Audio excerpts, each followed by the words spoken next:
Good morning, good people. This is your Pool-Proof Wisdom Moment for Friday. I've got something I'd like you to think about as you head into the weekend with all of your plans and your activities about yourself.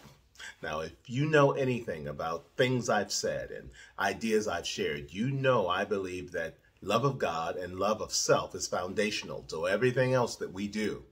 But that love of self is not necessarily the simplification that many people want to think it is.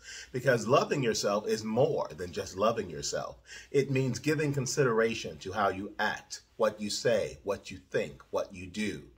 To be accountable for yourself is loving yourself in the truthful and authentic way that determines who you're going to be in the world, so that how you walk, how you speak, how you act, again, and how you treat other people, and how therefore you are able to find yourself capable of loving them becomes possible. But if you're someone who isn't accountable to yourself, who isn't accountable to a higher power even than yourself, what is it that you can really offer anyone else except the fact that you're another living, breathing human being? We need to be more than that. When I say good people, I mean those people who are doing the work every day of trying to find out how to elevate who they are, how they live, and how they behave in the world. It's easy to be like everybody else. Being centered in commonality is a good thing in certain regards. But in other areas, you need to be more than the basic type of human being.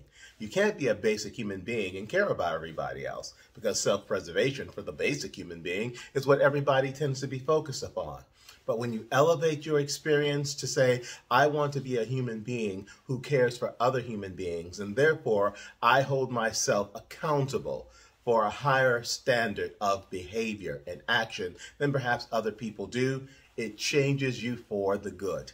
And changing for the good is what makes it possible for you to be who you are and do what you do daily, no matter what. So think about it the next time you think that when you say, I love me some me, that you think that you're done. Because that sentence needs to be punctuated with, I love me some me, but I'm also accountable to being the best me I can be, so that I can give something to the world instead of always looking at what I can take from it. That subtle shift in perspective and action changes everything, and it changes you. So going forward, make sure that you give thought to that as you're looking at how you're loving yourself and how you're loving everybody else, and watch what difference it makes. That's your Pool-Proof Wisdom Moment for the day. I hope everybody has a fantastic weekend, and I look forward to seeing you here again next week. Take care, folks.